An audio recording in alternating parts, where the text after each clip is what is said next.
அடிப்படையில் அண்ணன் ஸ்ரீகாந்த் கருணேஷ் பேசும்போது இந்த விஷயத்த சொன்னார். நாங்கள் சீரமைப்பை கொண்டு வரோம், ஆனால் இவர்கள் அச்சப்படுறாங்க, சீரமைப்பை அனுமதிக்க மாட்டாங்க அப்படிங்கிறாங்க. இது சீரமைப்பு கிடையாது, இந்த திட்டத்தை சிதைக்கக்கூடிய வகையில் தான் அந்த மசோதா வந்து சேர்ந்துருக்குன்னு தான் சொல்லணும். ஏன்னா இது வெறும் பெயர் மாற்றம், தமிழ்நாடு அரசு பேர் மாற்றலையா அப்படிங்கிறாரு. தமிழ்நாடு அரசு வந்து சாதி பெயரில் இருக்கக்கூடிய விருதுகளை சமூக நீதி அப்படின்னு மாற்றுவதும் மகாத்மா காந்தி பெயரை மாற்றுவதும் ஒன்று கிடையாது அடிப்படையில். இன்னொன்று, இந்த திட்டம் வந்து வெறும் பெயர் மாற்றத்துக்கான திட்டம் கிடையாது. 5 முக்கியமான விஷயங்களை இதில் ஆல்டர் பண்ணுறாங்க. மகாத்மா காந்தி தேசிய ஊரக வேலை உறுதி திட்டம் 100 நாள் வேலை திட்டத்திலிருந்து முந்தைய ஃபார்ம்லேருந்து இப்போ இவங்க ப்ரப்போஸ் பண்ணியிருக்கிற ஃபார்ம் ஒரு 5 முக்கியமான மாற்றங்களை செய்யுது. முதல் விஷயம் வந்து அந்த நிதி விவகாரம். இதுவரைக்கும் அன்ஸ்கில்டு லேபர்ஸ்க்கு 100% ஒன்றிய அரசினுடைய பங்களிப்பு, மாநில அரசு எதுவும் பங்களிப்பு செலுத்தலை.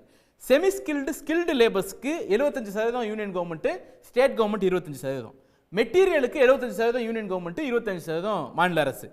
அன்எம்ப்ளாய்மெண்ட் ஊதியம், உழைப்பாளர்களுக்கு ஊதியம் 100% ஒன்றிய அரசு கொடுக்கும். அதுவுமே முழுமையாக்கும் அது 75% கொடுக்கும். அதுவுமே முழுமையா கிடையாது. அன்ஸ்கில்டு லேபர்ஸ் கொண்டு 100% 2 கேட்டகரி வச்சிருக்காங்க, வந்துடுறாங்க. அன்எம்ப்ளாய்மெண்ட் அலவன்ஸை பொறுத்த வரைக்கும் ஒன்றிய அரசு கான்ட்ரிபியூட் பண்ணாது, 100% ஸ்டேட் கவர்மெண்ட் கான்ட்ரிபியூட் பண்ணும். ஸோ ஓவராலாக பார்த்தோம்னா 90% ஒன்றிய அரசினுடைய பணம், 10% மாநில அரசினுடைய பணம்னு இருந்துச்சு. இப்போ அவங்க என்ன பண்றாங்க, 40% மாநில அரசு பணம் கொடுக்கணும், 60% தான் நாங்கள் கொடுப்போம் அப்படிங்கிறாங்க. ஆண்டுக்கு 10,000 கோடி தமிழ்நாட்டுக்குன்னு வச்சுக்கோங்க. இது வரைக்கும் அதில் வந்து நம்ம 1000 கோடி செலவு பண்ணிட்டு இருக்கோம். இனி அது 4000 4500 கோடியா மாறும். அப்ப மாநில அரசுக்கு கூடுதலான சுமை. இப்போ வந்து ஏன் நீங்க செலவு பண்ணா என்ன குறை அப்படின்னு கேட்டா, செஸ் நாங்க போடல, ரூரல் டெவலப்மெண்ட்டுக்கான செஸ்ஸை வந்து ஸ்டேட் கவர்மெண்ட் போடல, யூனியன் கவர்மெண்ட் ஸ்டேட் செஸ்ஸை போட்டு மொத்த பணத்தையும் நீங்க வச்சுக்கிறீங்க. டிவிஷன் புழு கூட கொண்டு வரது கிடையாது, ஸ்டேட்டுக்கு எந்த பணமும் அது கொடுக்கறது கிடையாது, அதுதான் ஸ்கீம்ஸா மாத்தி கொடுக்குறீங்க. அதுலயும் நாங்க கொடுக்க மாட்டோம், ஸ்டேட் கொடு, வரிய பூரா நாங்க வசூல் பண்ணிப்போம், ஆனா நீ செஸ்ஸை பூரா நாங்க வசூல் பண்ணிப்போம், செலவை நீ 40% எடுத்துக்கோ அப்படிங்கிறது வந்து அடிப்படையில் அநீதியான. இரண்டாவது முக்கியமான விஷயம், நான் குறுக்கிடல, அவர் முடிச்சிடல, நீங்க பேசும்போது நான் அமைதியா கேட்டேன், பேசுங்க. அடுத்தது வேலை வழங்குகிற இடத்தை வந்து இப்ப ரூரல் அப்படின்னா கொடுக்கலாம். தமிழ்நாட்டில் எதெல்லாம் ரூரல் பகுதிகள்னு ஐடென்டிஃபை பண்ணி வச்சிருக்கிறோமோ, கெசட் நோட்டிபிகேஷன்ல இருக்கோ, அங்கெல்லாம் வேலை கொடுக்கலாம்.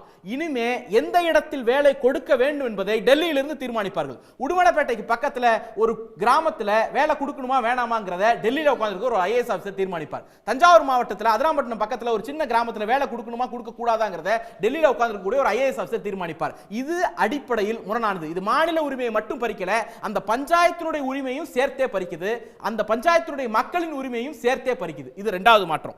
மூணாவது மாற்றம், இதுவரைக்கும் இது டிமாண்ட் பேஸ்டான திட்டம். இப்ப தமிழ்நாட்டில் கூடுதலான வேலை மக்கள் கேட்டாங்கன்னா அரசு வந்து கூடுதலா வேலை கொடுத்துரும், அதுக்கேற்ற மாதிரி நிதி வந்துடும். ஆனால் இனிமே நிதி இவ்வளவுதான், நிதியை ஃபிக்ஸ் பண்ணிடுவோம், அதுக்கேற்ற மாதிரி வேலை நாட்களை குறைச்சிக்கணும் அப்படிங்கிறாங்க. இது வரைக்கும் கால் சைஸ் என்னன்னு பார்த்து ஷூவை செஞ்சோம், இனிமே ஷூ சைஸை ஃபிக்ஸ் பண்ணிட்டு காலை வெட்டிக்கணும் அப்படின்னு இந்த திட்டத்தை மாற்றக்கூடியதாக இருக்கிறது. இதுல இன்னொரு ஆபத்து என்னன்னா, இப்ப தமிழ்நாடு கவர்மெண்ட் எஃபெக்டிவா செயல்பட்டு அதிகமான வேலை நாட்களை உற்பத்தி பண்ணுதுன்னு வச்சுப்போம், நம்ம மக்கள் தொகையில குறைவா இருந்தாலும் நமக்கு கூடுதல் நிதி வரும். உத்தரப்பிரதேசம் இதுல பெர்ஃபார்மே பண்ணல அப்படின்னா அவங்க மக்கள் தொகையில கூடுதலா இருந்தாலும் அவங்களுக்கு குறைவான நிதி போகும். இனிமே ஊபி வேலையே செய்யலனாலும் வேலையே கொடுக்கலனாலும் ஊபிக்கு அதிக நிதி கிடைக்கும், எவ்வளவுதான் வேலை செஞ்சாலும் தமிழ்நாட்டுக்கு நிதி குறைவா கிடைக்கும் அப்படின்னு இந்த ஃபண்டிங் பேட்டர்ன் மாறுது. இது மூணாவது முக்கியமான மாற்றம். நாலாவது மாற்றம் என்னன்னா, இந்த திட்டத்தை ஒரு 2 மாதம் பிளாக் அவுட் பண்ணி வச்சுக்கலாம், நிறுத்தி வச்சுக்கலாம் அப்படிங்கிறாங்க. அது எதுக்கு சொல்றாங்கன்னா, நில உடைமை பண்ணையார்களுக்கு சாதகமானது, அதை எப்படியோ சாதனைன்னு கிளைம் பண்றாங்க. ஏன்னா அவங்க என்ன சொல்றாங்க, விவசாய வேலைகளுக்கு ஆள் கிடைக்கல அப்படிங்கிறாங்க. அந்த கிளைம் தப்பான கிளைம். ஒருவேளை விவசாயத்திற்கு ஆட்கள் கிடைக்காமல் இருந்திருந்தா இந்த திட்டத்துக்கு முன்னாடி எவ்வளவு பாசன விளைநிலங்கள் இருந்துச்சோ அது குறைஞ்சிருக்கும், இந்த திட்டத்துக்கு முன்னாடி எவ்வளவு விளைச்சல் இருந்துச்சோ அது குறைஞ்சிருக்கும். ஆனா இந்த திட்டத்தை விட பல மடங்கு விளைச்சல் அதிகமாயிருக்கு, பல மடங்கு வேளாண் நிலப்பரப்பு அதிகமாயிருக்கு. அப்ப விவசாயத்துக்கு ஆள் இல்லைன்னு இவங்க சொல்றது அடிப்படையில் தவறான வாதம், அது பொய்யான வாதம், போலியான வாதம். அது என்னன்னா, பண்ணையார்களுக்கு ஆதரவான மனநிலை. இப்ப ஒரு விவசாய கூலி சார், நான் போய் ஒரு பண்ணையார்கிட்ட வேலை கேட்கிறேன் அப்படின்னா, எனக்கு மகாத்மா காந்தி 100 நாள் வேலை திட்டத்தில் ஆப்ஷன் இருந்துச்சுன்னா அவர் கொடுக்குற கூலியை நான் அமைதியாக வாங்கிக்கணும். ஒருவேளை இந்த 100 நாள் வேலை திட்டம் இருந்துச்சுன்னா நீங்க ஒன்று கூலி கொடுங்க, ஒழுங்கா கொடுங்க, என்ன கண்ணியமா நடத்துங்க, இல்லனா நான் 100 நாள் வேலை திட்டத்துக்கு போயிடுவேன் அப்படின்னு எனக்கு ஒரு ஆப்ஷன் கொடுக்குது. ஒரு விவசாய கூலிக்கு ஒரு தேர்வை கொடுக்குது. அப்படிங்கிறப்போ ஒரு நில உடைமையாளர் அவரை கண்ணியத்தோடு நடத்தணும், அந்த கூலியை அவருக்கு உரிய கூலியை கொடுக்கணுங்குது. இந்த பிரஷரை வந்து மகாத்மா காந்தி தேசிய ஊரக வேலை வாய்ப்பு திட்டம் தான் இந்தியா முழுக்க இருக்கக்கூடிய நில உடைமை பண்ணையார்கள் மீது திணித்தது. அதை இவர்களால் பொறுத்து கொள்ள முடியல, அதனால பிளாக் அவுட் பீரியட் அப்படின்னு கொண்டு வரது. 5வது முக்கியமான விஷயம், சார் கூட சொன்னாங்க கருணேசன், இது கேரண்டின்னு நாங்க பேர்லயே வச்சிருக்கோம் பாத்தீங்களான்னு. பேர்ல தான் கேரண்டின்னு வச்சிருக்கீங்க, பேர்ல கேரண்டியை வச்சுட்டு உள்ள கேரண்டியை அப்படியே எடுத்துறது.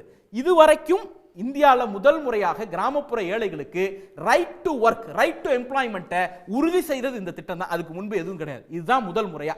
இப்ப என்ன அர்த்தம்னா, ஒரு கிராமத்துல ஒரு ஏழை இருக்கிறார், அவர் போய் எனக்கு 100 நாள் வேலை திட்டத்தில் வேலை கொடுங்கன்னு கேட்டா 15 நாள்ல அவருக்கு வேலை கொடுக்கணும், within 15 days.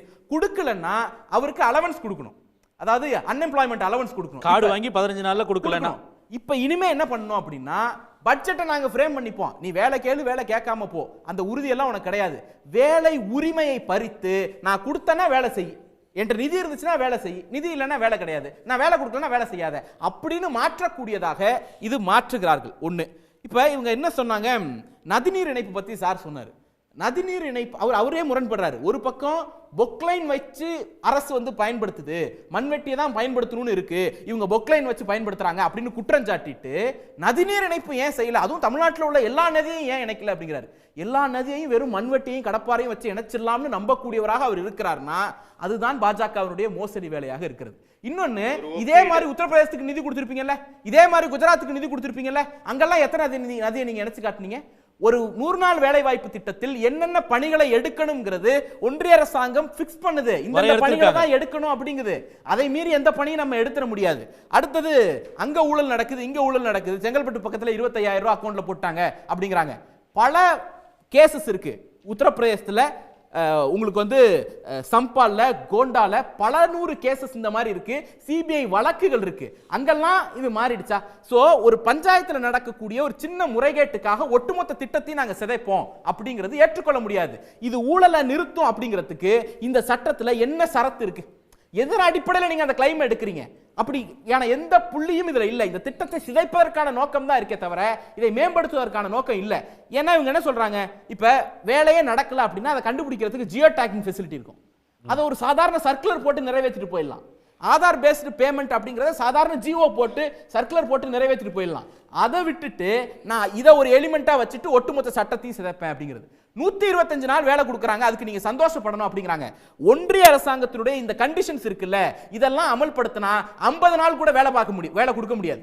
அப்ப 125ங்கிறத ஒரு பெரிய பிராண்டா வச்சுட்டு உள்ள 50 நாள் கூட வேலை கொடுக்க முடியாத அளவிற்கு சரத்துகளை உள்ளே திணித்திருக்கிறார்கள். நீங்க 100 நாள 125 நாள அதிகப்படுத்தணும்னா என்ன பண்ணிருக்கணும் தெரியுமா?